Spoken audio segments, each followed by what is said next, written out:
Ketika tiba saat perjamuan Paskah, Yesus duduk makan bersama-sama dengan rasul-rasulnya.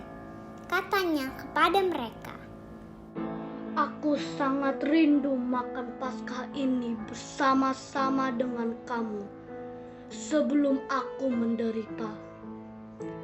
Sebab aku berkata kepadamu, aku tidak akan memakannya lagi sampai perjamuan ini digenapkan dalam kerajaan Allah." Kemudian Yesus mengambil sebuah cawan, mengucap syukur lalu berkata, "Ambillah ini dan bagikanlah di antara kamu. Sebab aku berkata kepadamu, mulai sekarang ini aku tidak akan minum lagi hasil pokok anggur sampai kerajaan Allah telah datang." Lalu Yesus mengambil roti, mengucap syukur, memecah-mecahnya, dan memberikannya kepada mereka seraya berkata, "Inilah tubuhku yang diserahkan bagi kamu. Perbuatlah ini untuk menenangkan daku." Demikian juga dibuatnya dengan cawan sesudah makan. Ia berkata, "Cawan ini adalah perjanjian baru oleh darahku yang ditumpahkan bagi kamu. Tetapi lihat, tangan orang yang menyerahkan aku ada bersama aku di meja ini. Sebab Anak Manusia memang akan pergi seperti yang telah ditetapkan. Akan tetapi, celakalah orang yang olehnya ia serahkan." Lalu mulailah mereka mempersoalkan siapa di antara mereka yang akan berbuat demikian. Lalu terjadilah juga pertengkaran di antara murid-murid Yesus tentang siapa yang dapat dianggap terbesar di antara mereka. Yesus berkata kepada mereka, "Raja-raja para bangsa memerintah rakyatnya, dan orang-orang yang menjalankan kuasa atas mereka disebut pelindung.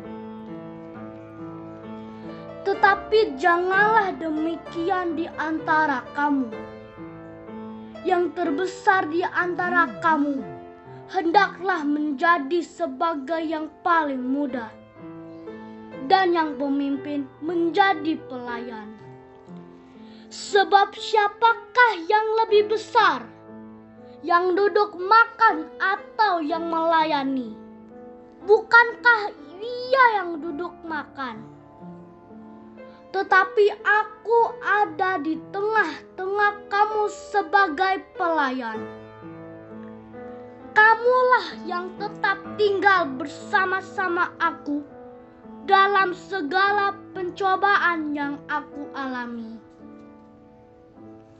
Maka aku menentukan hak-hak kerajaan bagi kamu, sama seperti Bapakku menentukannya bagiku. Kamu akan makan dan minum semeja dengan aku di dalam kerajaanku, dan kamu akan duduk di atas takhta untuk menghakimi 12 suku Israel."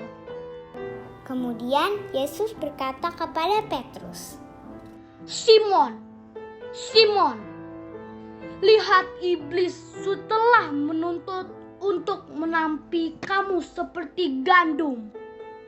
Tetapi aku telah berdoa untuk engkau, supaya imanmu jangan gugur. Dan jika engkau sudah insaf, kuatkanlah saudara-saudaramu." Jawab Petrus, "Tuhan, aku bersedia masuk penjara dan mati bersama-sama dengan Engkau."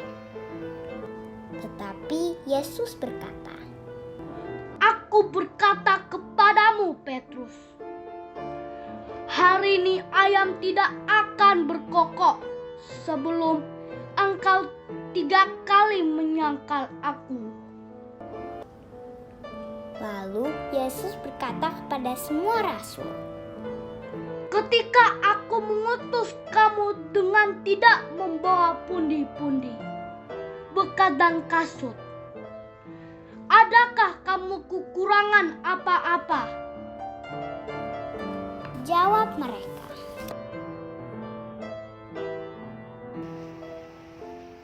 Suatu pun tidak. katanya kepada mereka, Tetapi sekarang ini, siapa yang mempunyai pundi-pundi, hendaklah ia membawanya. Demikian juga yang mempunyai bekal. Dan siapa yang tidak mempunyainya, hendaklah ia menjual jubahnya dan membeli pedang. Sebab aku berkata kepadamu, bahwa nas kitab suci ini harus digenapi padaku. Ia akan terhitung di antara pemberontak-pemberontak. Sebab apa yang tertulis tentang aku sedang digenapi. kata mereka. Tuhan, ini ada 2 pedang. Jawabnya, Sudah cukup. lalu pergilah Yesus keluar kota dan sebagaimana biasa ia menuju Bukit Zaitun. Murid-muridnya juga mengikuti dia. Setelah tiba di tempat itu, ia berkata kepada mereka, Berdoalah supaya kamu jangan jatuh ke dalam pencobaan. Kemudian Yesus menjauhkan diri dari mereka, kira-kira sepelempar batu jaraknya. Di sana ia berlutut dan berdoa. Katanya, Ya Bapakku, jika engkau mau, ambillah cawan ini daripadaku. Sebab bukanlah kehendakku, melainkan kehendak-Mu lah yang hendaknya terjadi. maka seorang malaikat dari langit menampakkan diri untuk memberi kekuatan kepadanya. Yesus sangat ketakutan dan makin bersungguh-sungguh berdoa. Peluhnya menjadi seperti titik-titik darah yang bertetesan di tanah. Lalu ia bangkit dari doanya dan kembali kepada murid-muridnya. Tetapi ia mendapati mereka sedang tidur karena duka cita. Katanya kepada mereka,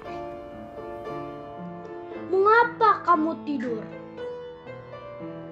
Bangunlah dan berdoalah, supaya kamu jangan jatuh ke dalam pencobaan. Waktu Yesus masih berbicara, datanglah serombongan orang. Sedang muridnya yang bernama Yudas mendekati dia untuk menciumnya. Maka kata Yesus kepadanya, Hai Yudas, engkau menyerahkan anak manusia dengan ciuman? ketika mereka yang bersama-sama dengan Yesus melihat apa yang akan terjadi, berkatalah mereka, Tuhan, mestikah kami menyerang mereka dengan pedang? dan seorang dari mereka menyerang hamba imam agung, sehingga putuslah telinga kanannya. Tetapi Yesus berkata, Sudahlah. lalu Yesus menjamah telinga orang itu dan menyembuhkannya. Maka Yesus berkata kepada imam-imam kepala dan para kepala pengawal bait Allah, serta tua-tua yang datang untuk menangkap dia. Katanya, Sangkamu aku ini penyamun, maka kamu datang lengkap dengan pedang dan pentung? Padahal tiap-tiap hari aku ada di tengah-tengah kamu di dalam bait Allah. Dan kamu tidak menangkap aku. Tetapi inilah saatmu. Dan inilah kuasa kegelapan itu. Lalu Yesus ditangkap dan dibawa dari tempat itu. Ia digiring ke rumah Imam Agung. Dan Petrus mengikuti dari jauh. Di tengah-tengah halaman rumah itu, orang memasang api, dan mereka duduk mengelilinginya. Petrus juga duduk di tengah-tengah mereka. Seorang hamba perempuan melihat dia duduk dekat api. Ia mengamat-amati Petrus lalu berkata, Orang ini juga bersama-sama dengan Yesus. Tetapi Petrus menyangkal. Katanya, Bukan, aku tidak mengenal dia. tidak berapa lama kemudian, seorang lain melihat dia lalu berkata, Engkau juga seorang dari mereka. tetapi Petrus berkata, Bukan, aku bukan seorang dari mereka. dan kira-kira sejam kemudian, seorang lain lagi berkata dengan tegas, Sungguh, orang ini juga bersama-sama dengan Yesus, sebab ia juga orang Galilea. tetapi Petrus berkata, Bukan, aku tidak tahu apa yang engkau katakan. Seketika itu juga, sementara Petrus berkata, berkokoklah ayam. Lalu berpanggilah Tuhan memandang Petrus. Maka teringatlah Petrus bahwa Tuhan telah berkata kepadanya, sebelum ayam berkokok pada hari ini, engkau telah 3 kali menyangkal aku. Lalu Petrus pergi keluar dan menangis dengan sedih. Sementara itu, Yesus diolok-olok dan dipukuli oleh orang-orang yang menahannya. Mereka menutupi muka Yesus dan bertanya, Coba katakan, siapa yang memukul engkau? Hah? Katakan. dan banyak lagi hujat yang mereka ucapkan kepadanya. Setelah hari siang, berkumpullah sidang para tua-tua bangsa Yahudi, imam-imam kepala, dan ahli-ahli Taurat. Lalu mereka menghadapkan Yesus ke mahkamah agama mereka. Katanya, Jikalau engkau adalah Mesias, katakanlah kepada kami. jawab Yesus, Sekalipun aku mengatakannya kepadamu, kamu toh tidak percaya. Dan sekalipun aku bertanya sesuatu kepadamu, kamu toh tidak akan menjawab. Mulai sekarang, Anak Manusia sudah duduk di sebelah kanan Allah yang Maha Kuasa. kata mereka semua. Kalau begitu, engkau ini anak Allah. Jawab Yesus, Kamu sendiri mengatakan bahwa akulah anak Allah. lalu kata mereka, Untuk apa kita perlu kesaksian lagi? Kita telah mendengarnya dari mulutnya sendiri.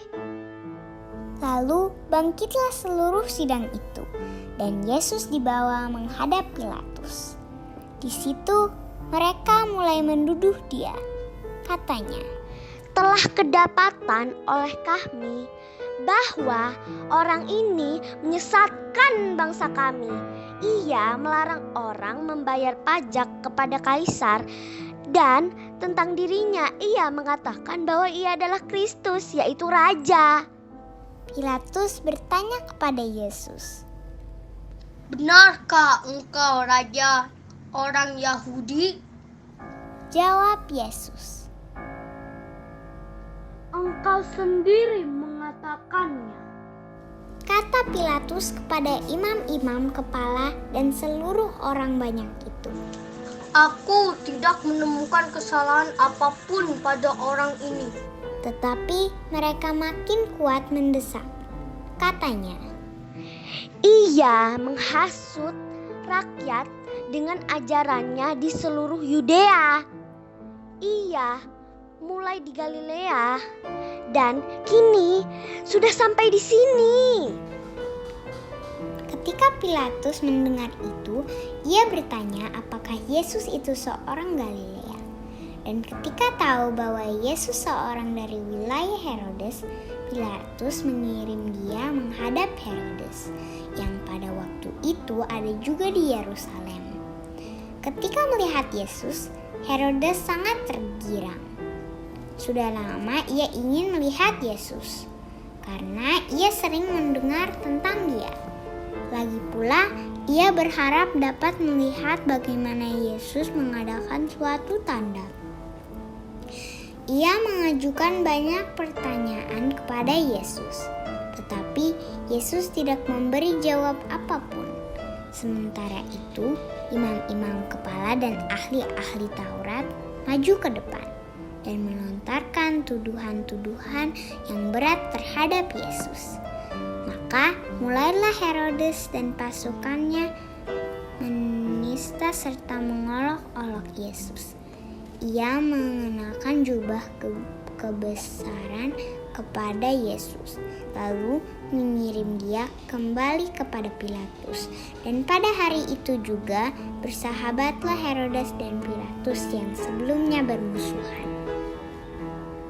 Lalu Pilatus mengumpulkan imam-imam kepala serta rakyat dan berkata kepada mereka, "Kamu telah membawa orang ini kepadaku sebagai seorang yang menyesatkan rakyat. Kamu lihat sendiri bahwa aku telah memeriksanya, dan dari kesalahan-kesalahan yang kamu tuduhkan padanya, tidak ada kudapati padanya. Herodes pun tidak menemukan kesalahan padanya, sehingga ia mengirimkan dia kembali kepada kami. Sesungguhnya tidak ada suatu apapun yang dilakukannya yang setimpal dengan hukuman mati.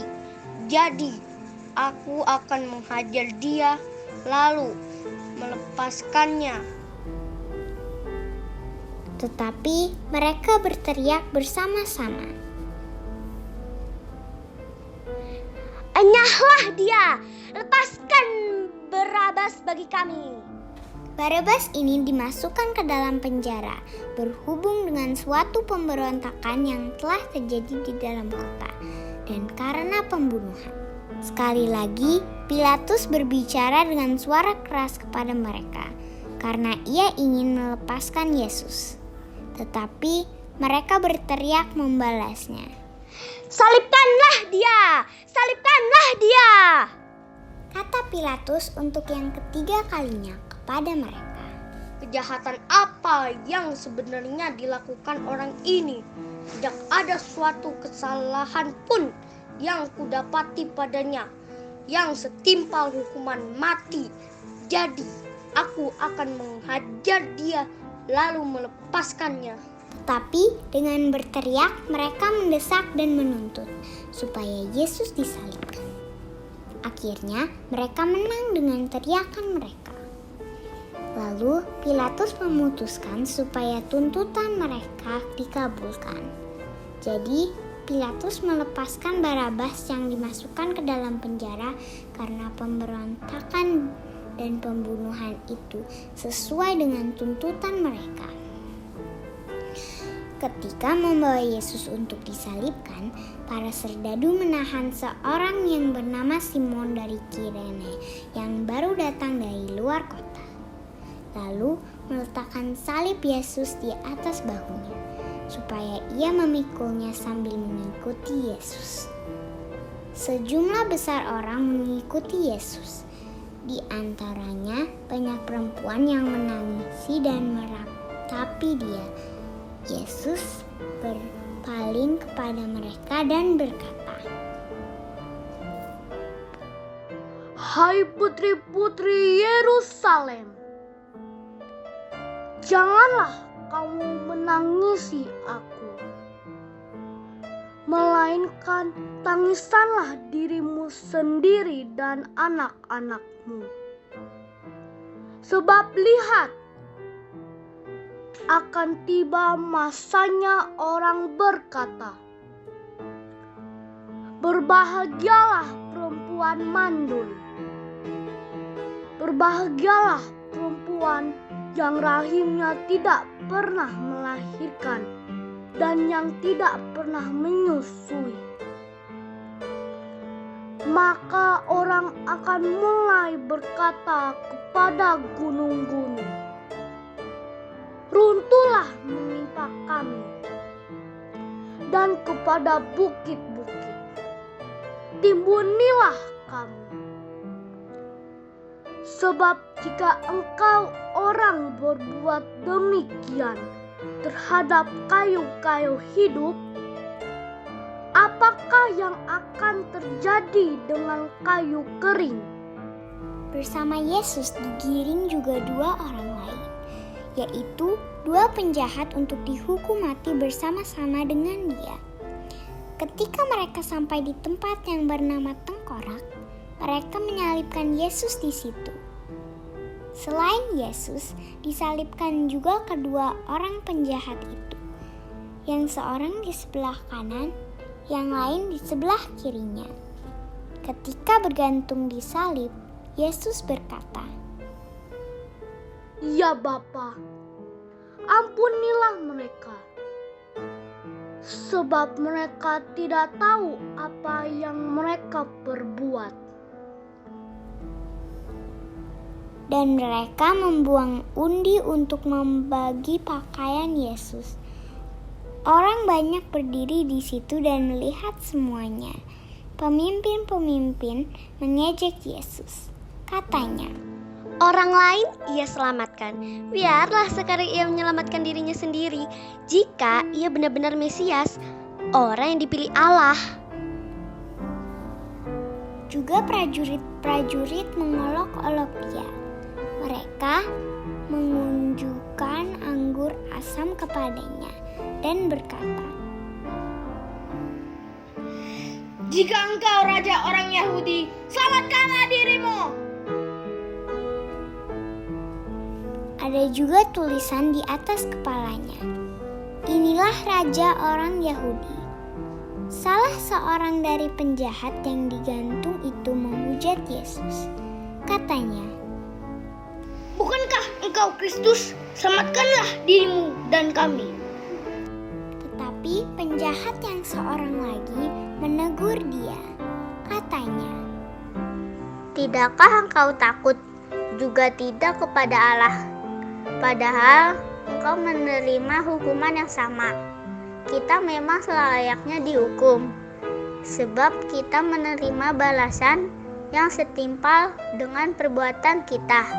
Tetapi orang ini tidak berbuat sesuatu yang salah. lalu ia berkata kepada Yesus, Yesus, ingatlah akan aku apabila engkau datang sebagai raja. Jawab Yesus, Aku berkata kepadamu, sesungguhnya pada hari ini juga engkau akan ada bersama-sama aku di dalam Firdaus. Ketika itu, kira-kira pukul 12, kegelapan meliputi seluruh daerah itu sampai jam 3, sebab matahari tidak bersinar. Ketika itu, tabir bait suci terbelah 2. Lalu Yesus berseru dengan suara nyaring, Ya Bapa, ke dalam tanganmu kuserahkan nyawaku.